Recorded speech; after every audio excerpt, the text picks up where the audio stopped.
Hello à tous, on se retrouve pour l'analyse d'un nouveau projet de crowdfunding qui sort ce vendredi sur la Première Ligue. Donc c'est parti, on va l'analyser. Il se nomme le Horla. Donc c'est vendredi matin à 10h. On est sur une collecte de 900 000 euros, donc collecte assez importante. Taux d'intérêt 11% par an et sur une durée de 16 mois. Et comme d'habitude, pour ceux qui ne connaissent pas la Première Brique, on finance des promoteurs, des marchands de biens, des constructeurs. Et en échange, on a un taux d'intérêt. Alors dans mon cas, mon rendement moyen, je suis à 11,56%. Bien entendu, il faut enlever après la fiscalité. Moi, vu que je suis en France, mais je pense que c'est la majorité d'entre nous, on est en France, il faut enlever sur ces intérêts 30% de flat tax.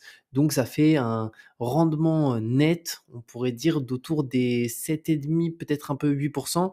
Et après, il faut aussi ajouter les potentiels défauts qu'on pourrait avoir sur des projets. Alors moi, j'en ai pas eu pour le moment, j'ai aucun défaut. Mais si un jour il y a des défauts, et bah pareil, ça va réduire le taux d'intérêt, mais ça reste quand même correct. Donc c'est parti, on analyse tout ça. Juste avant, si vous n'avez pas un compte La Première Brique, vous avez un lien en description qui vous donne droit à 1% de rendement sur le premier investissement. Et si vous avez déjà un compte, vous pouvez utiliser mon code ESB majuscule qui vous donne droit à 1,2% de rendement supplémentaire sur chaque investissement. Et il faut juste lui l'indiquer au moment de la collecte. Donc c'est comme d'habitude en bas, code bonus. Et ici, ESB majuscule. Et ça fait passer de 11 à 12,2. Bref, on est parti. Alors ce projet, on est dans le 06, donc à Cannes, dans les Alpes-Maritimes.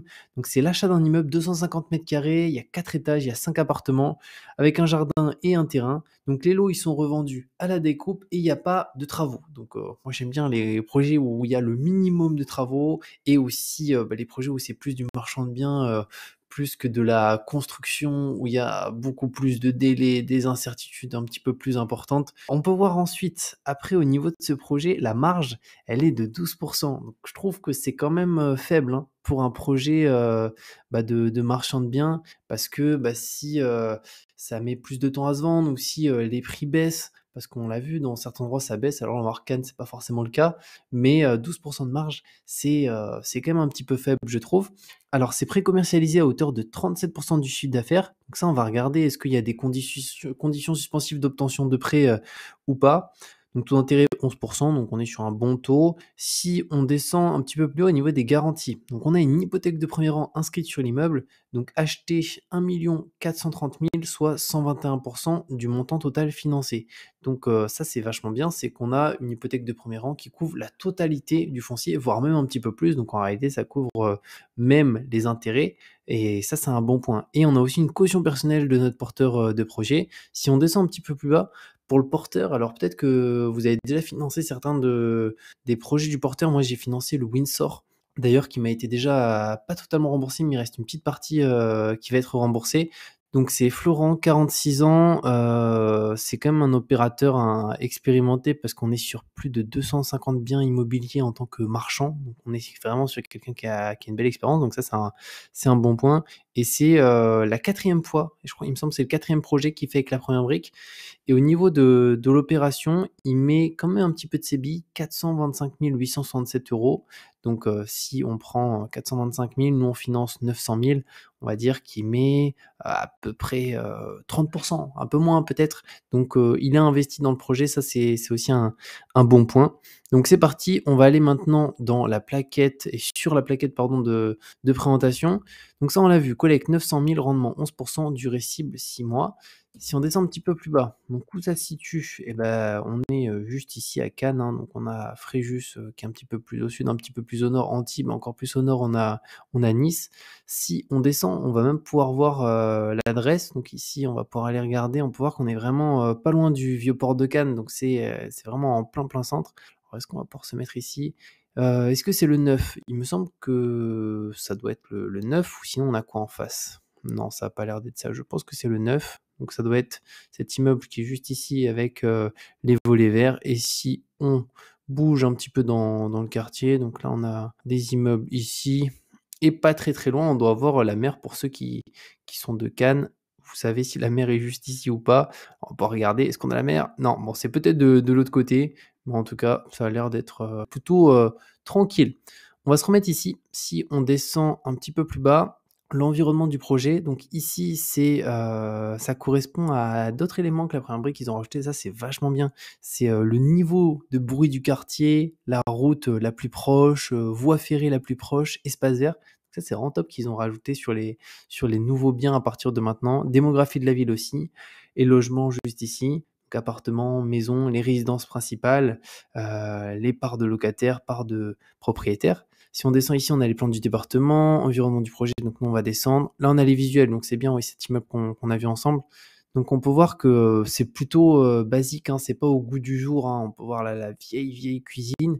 Donc ça va être revendu en l'état, sans travaux directement de cette manière. Donc c'est un petit peu pré-commercialisé, donc ça a visiblement le potentiel pour se vendre directement comme ça. Ce qui va être intéressant, c'est de regarder déjà cette partie-là. Alors là, le foncier 1 430 000.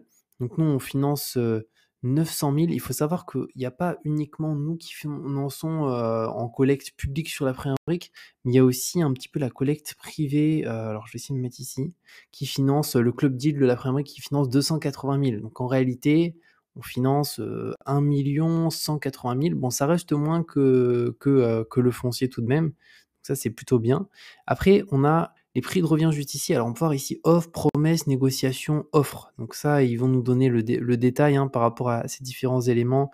Les offres, ça n'a pas une valeur très importante parce que, en plus, quand c'est par des particuliers, il n'y a pas forcément d'engagement. C'est une offre. Moi, je peux faire une offre et dire je souhaite acheter et au final, je peux me rétracter très facilement. Donc ça, c'est un point qu'il faut prendre en considération. Si on descend un petit peu plus bas, on a l'onglet sur le foncier juste ici. Ensuite, les travaux. Donc, dans le cadre de ce projet, aucun travaux ne sont à prévoir. Florent prévoyait initialement de rénover l'immeuble, mais le succès rencontré lors de la pré-commercialisation l'a finalement convaincu de procéder à la revente des lots en l'état. Construction de la maison sur le terrain sera supportée par les futurs acquéreurs, ce qui limitera donc les éventuels dérapages liés au calendrier. Parce qu'il y a un petit terrain, visiblement, où il va y avoir une construction qui va être réalisée. Donc, est-ce qu'ils ont déposé un permis de construire? On va regarder. Leur urbanisme. Alors, dans le cadre de cette opération consistant à détacher un terrain à bâtir d'un ensemble immobilier, une autorisation d'urbanisme est nécessaire. Et là, ce qu'on peut voir, c'est que c'est pas indiqué, hein. Cette autorisation d'urbanisme, elle a été octroyée.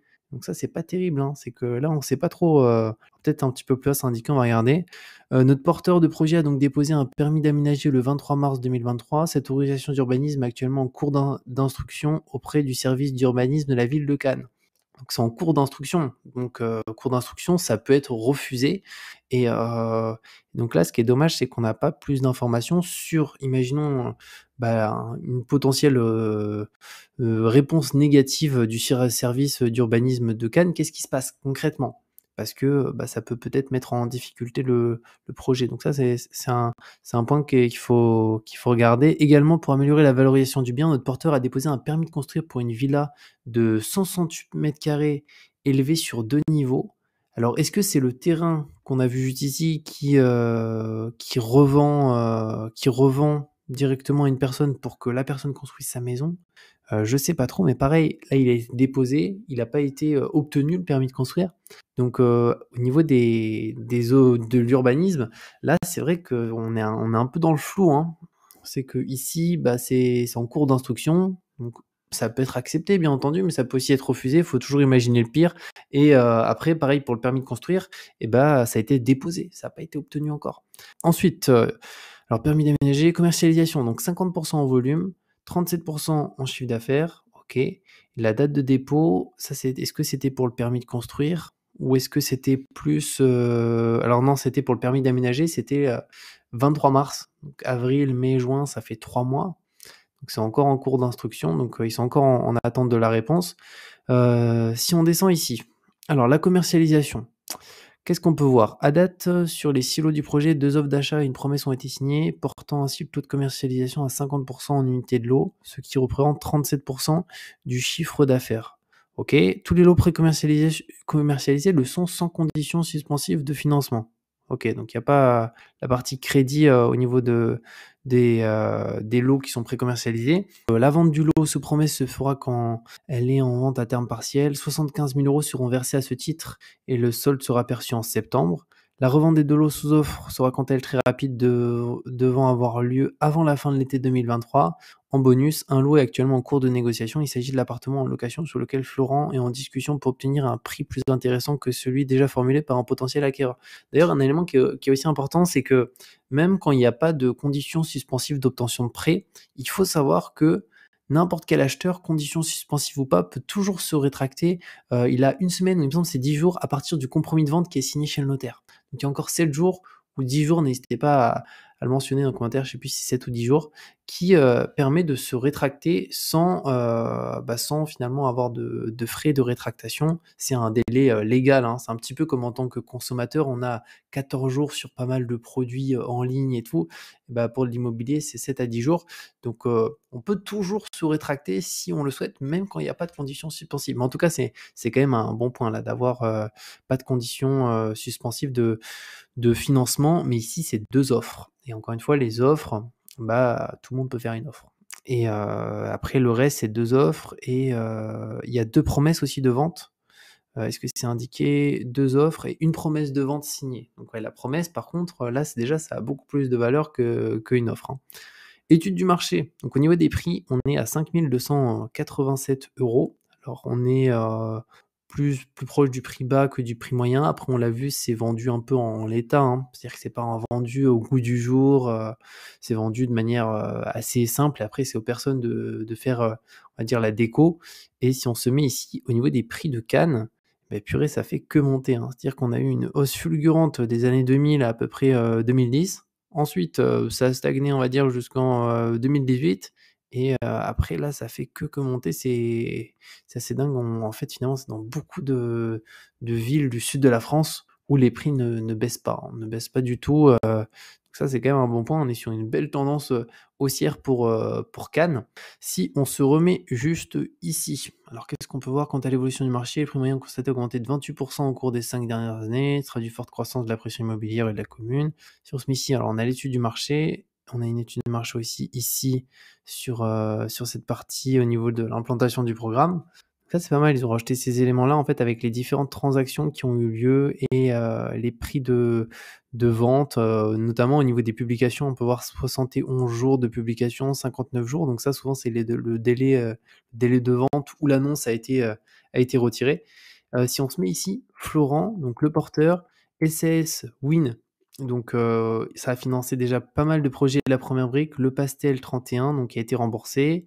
On a eu aussi le Windsor 06, donc lui j'ai investi dessus, donc remboursé à date à plus de 90 donc il manque plus grand chose, hein, pour qu'il soit 100 remboursé et capital restendu donc 35 000 et le dernier lot est sous offre d'achat sans conditions suspensives de financement pour 190 000 et plus récemment, on a eu le Picasso 06 à hauteur de 860 000.